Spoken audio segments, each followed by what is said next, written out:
Hi everyone, I'm Nina and welcome to my channel. In this video I'll show you how to draw realistic water drops.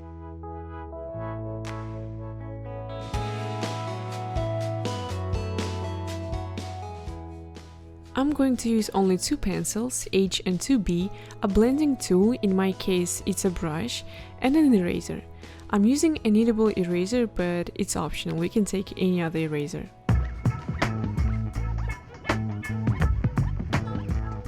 This is a simple tutorial that will help you to understand and learn how to draw transparent objects such as water drops. There are a few important things that have to be pointed out, so let's begin. First of all, I start drawing the contours of my drops. I'm using an H pencil and a multi-technique paper. These shapes that I'm drawing right now are very simple, so I don't think you will have any problems with doing it. But in case if you do, try to make a few dots first and connect them afterwards. Don't press on your pencil because we need very light lines, otherwise they won't blend when we start shading. The picture of the final results you can always find on my Instagram, Facebook and Pinterest.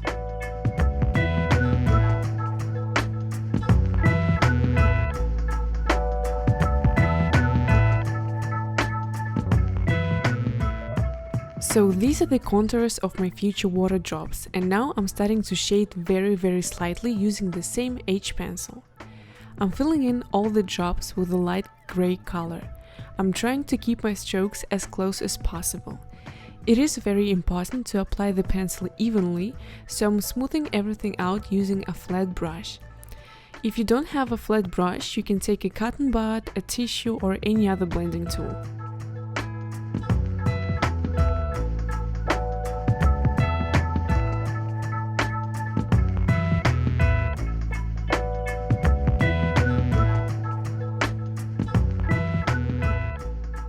Water drop is a very special thing to draw because the light and the shadows are completely different here.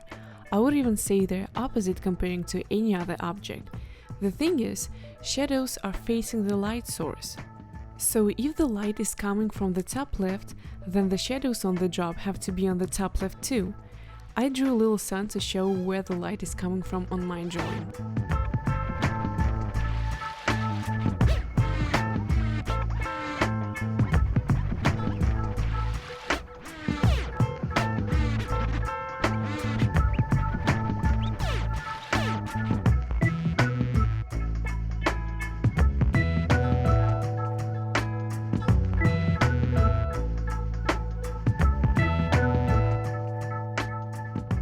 So this is how my drops look after the first layer of shading, and now I'll continue shading, which will make my drops look realistic. I'm starting to shade on the side that is closer to the light source using a 2B pencil. Don't overdo it here. We need a smooth gradient when shading, and to get that I'm taking a brush and blending it a little. I'm also taking an H pencil again to make the transition smoother. I'm doing this on all my drops.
The next step is to draw some shadows outside of the drop.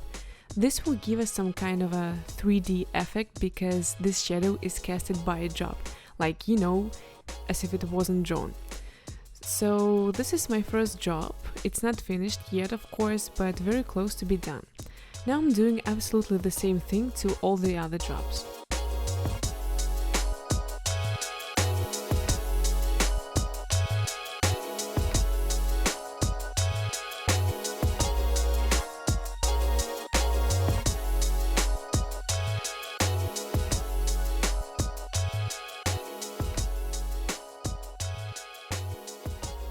By the way, I took a blending stump to blend inside and outside of the tiny drops because the brush is simply too big to do that. By the way, what tool do you use for blending, and do you even blend? Answer in the comments, I'd like to know.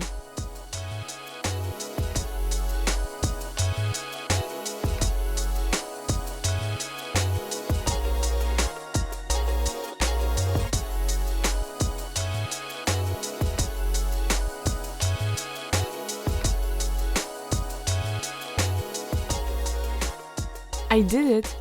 I think you will agree with me that they already look very good. Alright, so now it's time for some realism. I'm taking a kneadable eraser and shaping it how I need. Of course, you can take a normal eraser, it's just a lot easier to use a kneadable one. I don't know if you can say I'm drawing with an eraser, but in this particular case, this is exactly what I'm doing. I'm drawing the reflection on the opposite side of the drop. I'm basically pulling out the highlights. So at the end you have to get a white line with a smooth transition into the gray area.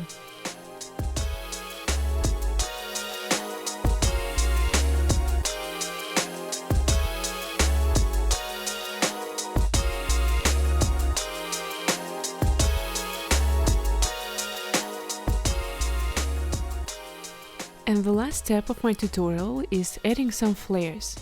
This makes such a huge difference. And I'm using the same kneadable eraser and a normal eraser.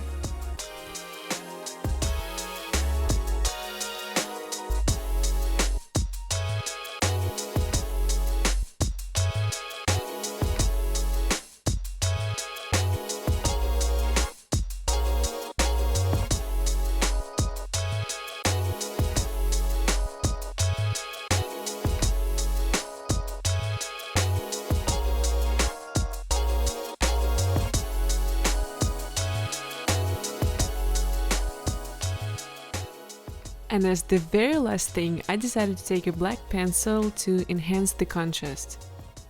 I think it looks better with it.